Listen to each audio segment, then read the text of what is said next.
like to take out bids and we like to take out offers. That's the way we trade. So when I look at this number, I'm saying, okay, I can sell into this level and know that if it crosses this line, I can get out. So that's one approach that I take. And now here's what a breakout looks like. Okay, you can see that this little trend here from that previous pattern, they overcame all these forces here. And not only did it break through this resistance line, remember I told you about the combinations, but it also broke out through these small little resistance points or these swing tops. Okay, and also judging from the size of these candlesticks on the breakout that there was momentum behind it. There was some thickness behind it. Now, as a resistance trader, I may have been caught, but also I'm flexible enough to know that if you're wrong, if you're going against the trend, that the easiest thing to do is exit and go with the trend. Okay, it's more sophisticated approach because most traders are one-way traders. They get in and they get out, and they don't think about reversing. But sometimes the best way, as you become better as a trader, you're going to find that the best thing to do is the hardest thing to do, and that is to exit and go the other way.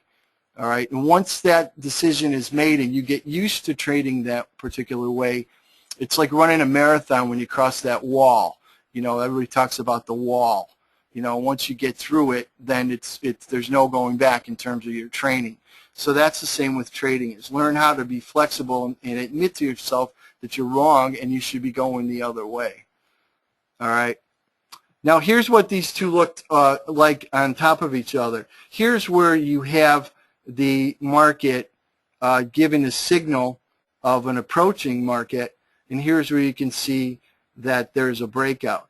Now what's happening is when these markets are topping, like for example here there was a breakdown, here there was a breakdown, those are clues that traders are respecting the line as resistance.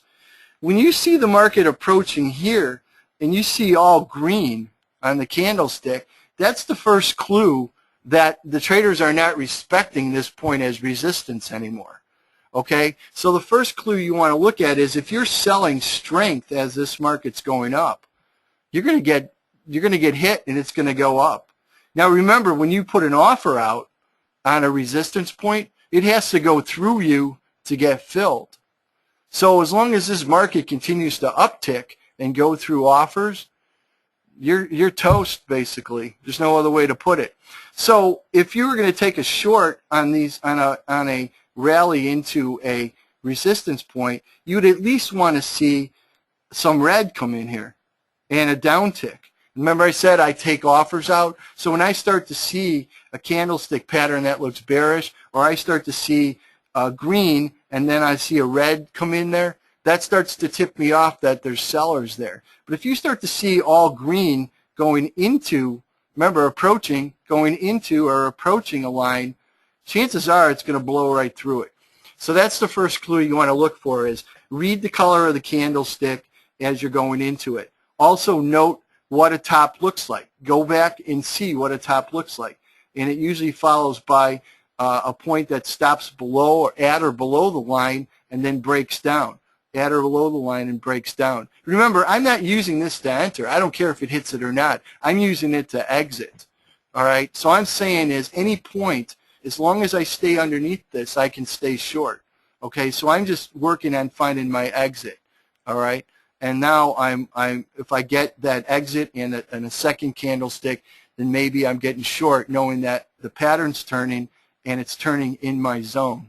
Okay, so pay attention to these little things like this little uptrend here and the green. If you start to get that green candlestick and there's no downticks, then odds are that you're going to be selling into upside momentum and they're just going to take it away from you. All right, that's the first clue there. Now, here's a question. And the question is, what type of trader is likely to follow approaching strategy?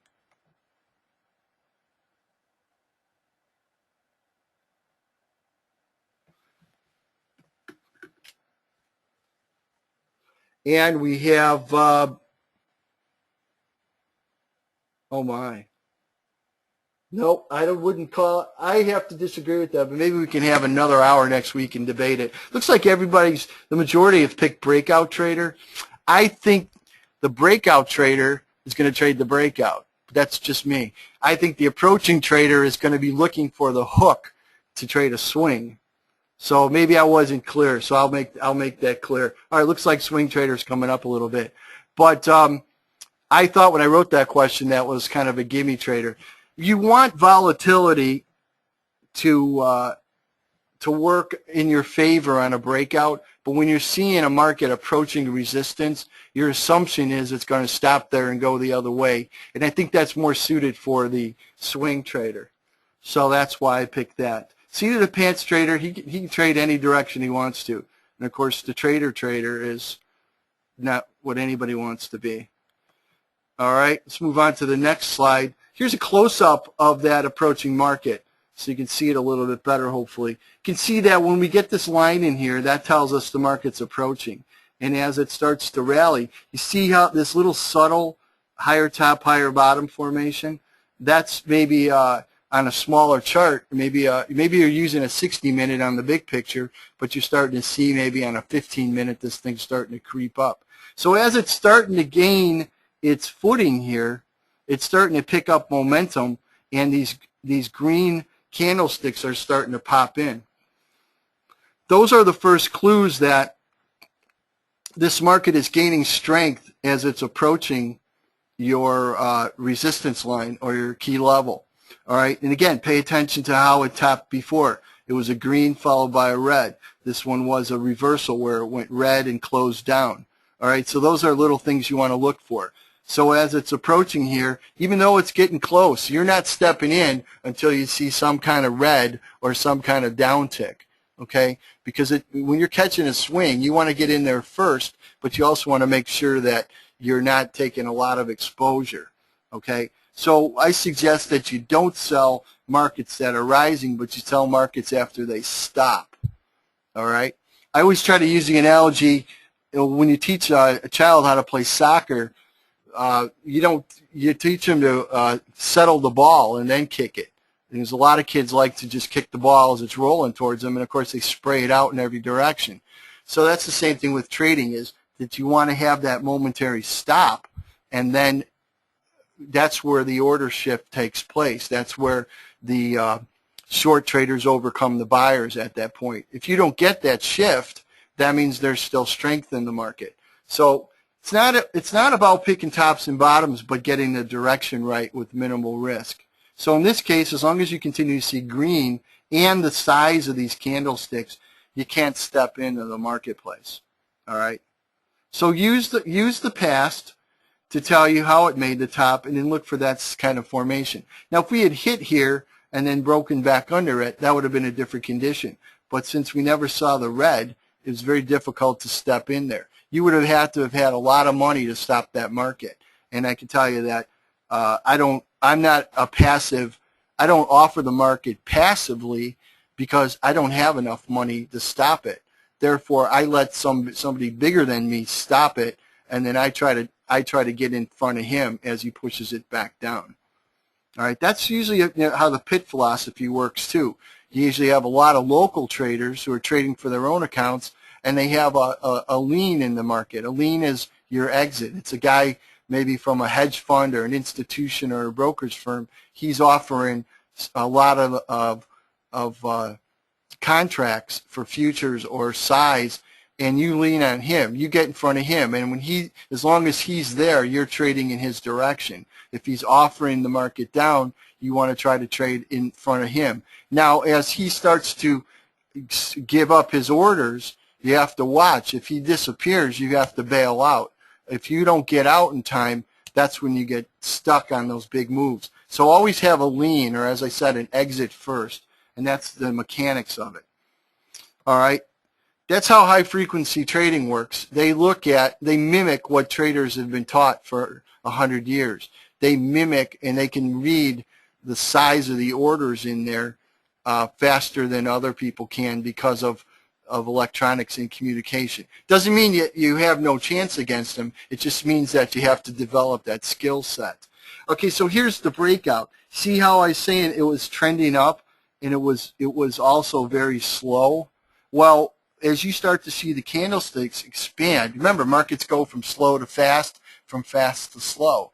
So when you start to see compression and sideways action, and you start to see these green candlesticks getting bigger and bigger, you're not going to step in front of it, even though you have a line there. You're just not going to step in front of it. So again, I keep emphasizing, wait for some red to show up, and then you could say, well, traders are treating this price as a resistance point. If their red doesn't show up, that means there really aren't any sellers in there. Okay. Now here's another approach to it. If you look at approaches in the breakout, you can see these two on top of each other.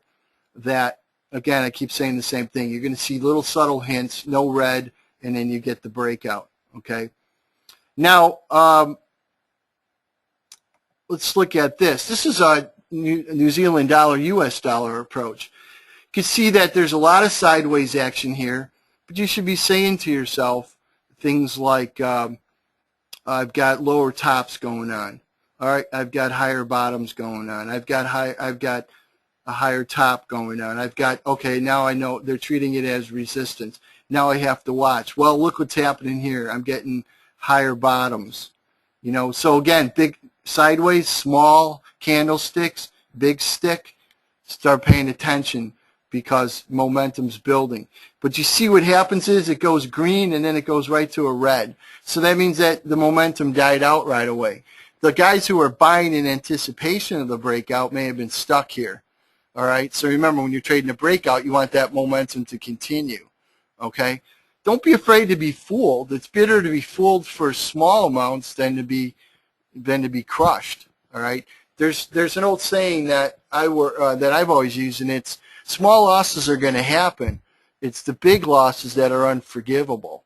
And as far as big moves are concerned, if you're taking the trade as they come, then big moves just happen. You really can't plan them. So you need to be in the game to catch the big moves. All right. So here's again, you want to read that. All right, that tells you sideways, sideways, something big is going to happen. All right, big candlestick, but he stops and it's followed by a red. So that tells you it's going to continue on sideways. All right. Now here's what Australian dollar looks like, and this is a approaching market, and this is a breakout market. Now it's going to be a little bit complicated to explain because they don't line up exactly, but as this market was approaching resistance, and again, you're not waiting for it to hit exactly, you're using this as your exit. If it gets close enough for your risk parameters, you may want to decide, I'm going to take a short in here early, and I'm going to be out if it gets above here. Maybe you want to sell it when it reaches a previous point. Maybe you want to sell it when the green turns red. You know, something's going to trigger a reason for you to sell it. But you can see that if I match this up right, that if you did take a short with this as your out, all right, you have to remember to use some of these in combination. As this market begins to break down and it stops going down, that should be your first clue that maybe your short position's coming to an end. Now you can hang on to it for retraces and then trail your stop. And if you look carefully here, that you're going to get the opportunity that when you watch Autochartist and you see that for one time period it's showing you that this is resistance, and then a few hours later, like for example here, it's turning around and it's now showing that there's a new resistance level in here. You have to kind of match those up. You have to look at, what did Autochartist tell me before that this was resistance? Now it's telling me that there's resistance again. So if you carry this first short in here, be prepared to reverse if you have to. So Autochartist will sometimes double up on the pattern, but it may be several hours apart. So that's one thing that you should watch for. All right, support resistance combinations. Sometimes you'll be in a pattern. For example, on this one it was 11 a.m. and it was 23 bars on a 30-minute chart. And so it's showing you that there's resistance. All right, this is the same pattern, the Australian dollar. And then other times, maybe 2.5 hours later, let me go back to that one. Maybe 2.5 hours later, Autochartist will throw in a support line. So if you're playing the short side, then all of a sudden, right around this point here, up this point is this point on this chart, you'll see that if it starts to throw in a support line, then that should give you a clue that if you're short, then maybe you should think about getting out. So I know I get a lot of questions on our website about, are you trading what should I do for stops and things like that? And I just told you there that one of the things you should do is that you should look for exits that naturally occur. And one of them that occurs is this. Sometimes Autochartist will be showing you resistance, and then it will flip a support point in there. And that should give you a clue that something's going on in the marketplace. Okay? So pay attention to that, those combinations of resistance and then support. Those flips occur. Also, you're going to see on this, here's a combination of using the key levels with a chart pattern. So as you're approaching this support point up here, you can't help but notice that there's also a little triangle forming because it's basically higher tops forming, or I'm sorry, higher bottoms forming. And at the same time, you should be able to visualize lower tops forming. Now, if you're looking at key levels and you start to notice that this is making compression, then you should switch back to the Autochartist chart patterns and see if there's something coming up like a triangle pattern. So then you could tell you is that key levels is telling you there's support, but chart patterns is telling you there's a triangle. Chart patterns is also telling you that it's a continuation move, meaning that the direction is probably going to be up. So that's a way you can combine the key levels with a chart pattern. Okay, they're both lining up in the same direction.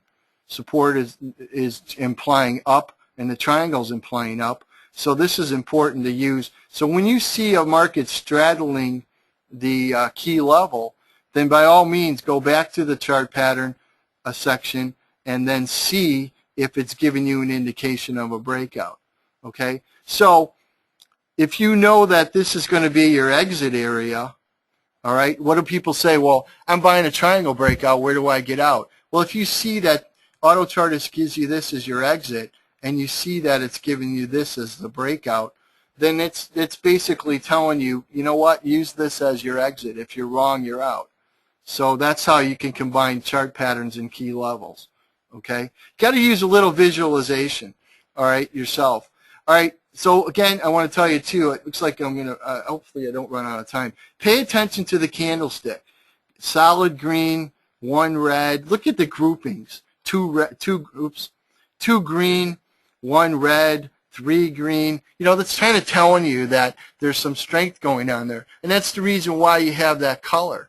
You know, you want to have your senses pick up something that you're maybe not noticing. There's a lot of art involved in trading, and little subtle things like this pay off. All right. Now, the thing you should pay attention to is know your bullish candlestick patterns also.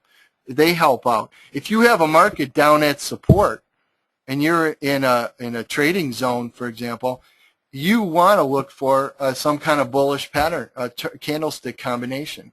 All right. Autochartist does the work by telling you you're at support. So that's your price. Remember I said pattern, price, and time?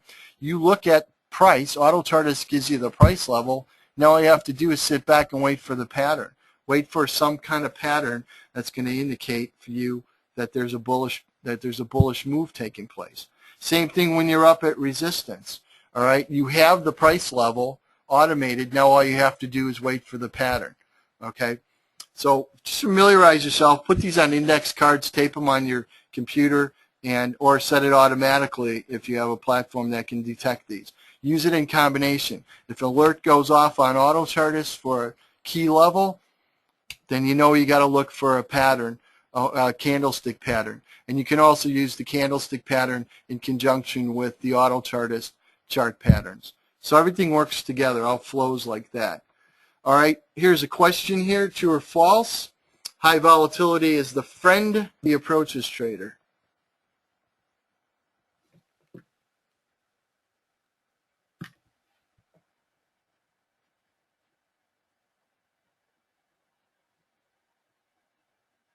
I think volatility is a friend of the breakout